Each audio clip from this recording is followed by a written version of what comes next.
Downtown Lexington is abuzz. That's a lot of bees. Trying to be careful. Not something you see every day. In the company of 12,000 I don't want to get too close. I'm allergic. swarming bees. Kenan, you gonna ask him for some honey? Can I please have some honey? But why they chose this spot I think that they just want to change place.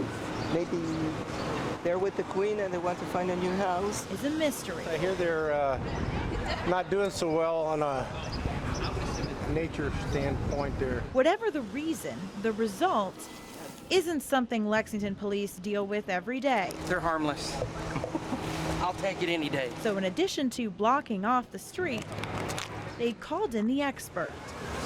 Armed with a couple cardboard boxes and a tool resembling a box cutter, Nicholasville beekeeper Larry Blanford to the rescue. They looking for a home.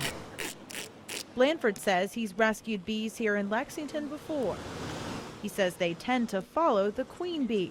In this case, they were likely trying to find a new hive and decided to take an unlikely pit stop. This is Mother's Day. She's a mother. It's fitting. The queen bee's up there, and everybody's just paying homage to the queen. The queen and her followers will have a new home this Mother's Day. Covering the news in Lexington, It's crazy. Bianca Spinoza, LEX 18 News.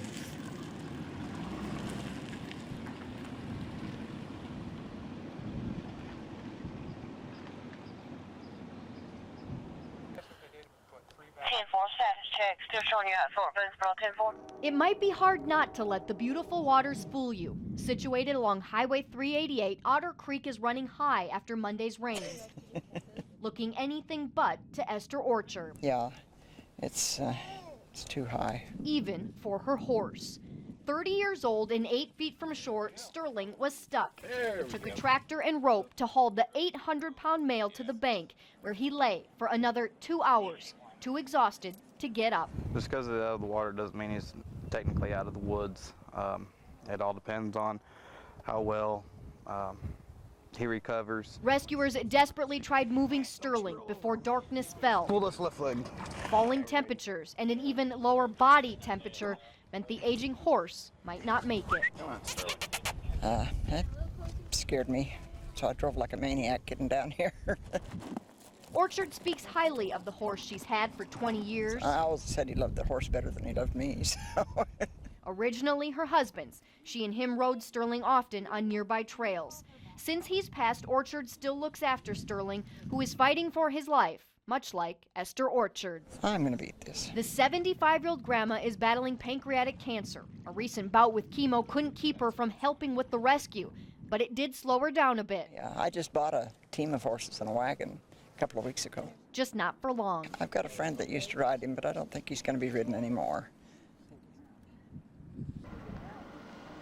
Inside these walls, Which is a lot, of course, history of our county. there's a secret. You never hear it mentioned. A tale of massacre. The loss of life and the end of dreams. And the talk of treasure still yet to be found. I imagine if you found it, that it would be worth quite a lot. The legend hides in pieces at the Laurel County Historical Society, in pictures, artifacts, and written accounts from hundreds of years ago.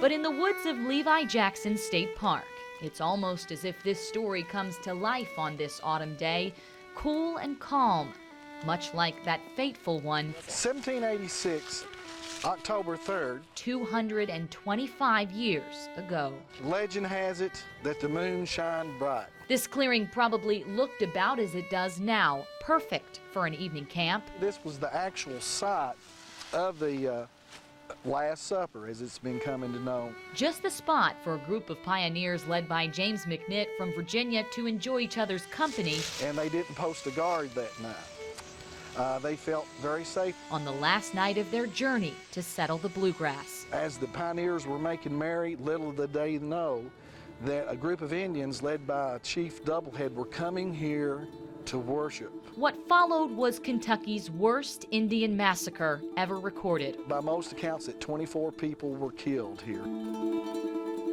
Men, women, children. The bodies were all found here, horribly mutilated. Later laid to rest in this cemetery, still walled off as sacred ground. Where these settlers died, a legend was born. The gold they were supposedly carrying has never been found except for these 2 coins that were found in the early 1900s. The rest may be somewhere in these woods.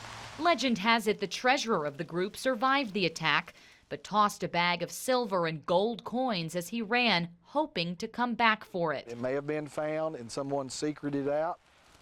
May still be there. I mean, who really knows?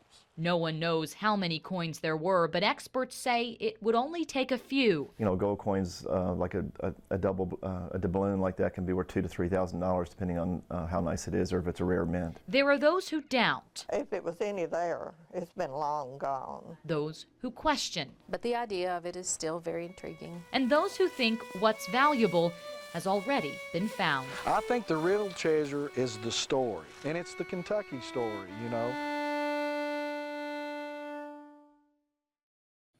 You can't tell much from the outside, but ask Creston Baptist Church's pastor, and he'll tell you this year's 4th of July delivered quite the boom. And they told me that the lightning had struck the church about 5 feet down from the steeple, and that there was a hole in the roof that was about the size of a basketball. It went in this hole, tearing the gutter apart on its way out, destroying the computer and sound systems along the way. You expect whenever something happens like this that people are going to react with a sense of maybe negativity over, this has happened to us, oh me. Except this congregation has seen far worse. They know what it's like to literally start from scratch. This side pretty much took the brunt of the damage, and this side was pretty much demolished. 35 years of history gone in an instant when a 2009 tornado took just about everything but the old wooden beams and the spirit of the people who worship here, even though they were displaced for 10 months. Through that whole experience, just an extremely strong group of people that pulled together and stayed strong together. So while Sunday's sermon will come from the pulpit, my sermon Sunday will be just to not let this be something that's going to discourage us. It seems this pastor has taken a lesson from his flock. And these people have taught me that this strong group, this strong congregation, this strong group of people can overcome so much and give me a strength inside me to be able to overcome little things that come a part of my life. Covering the news in Casey County, Jackie Congedo, LEX 18 News.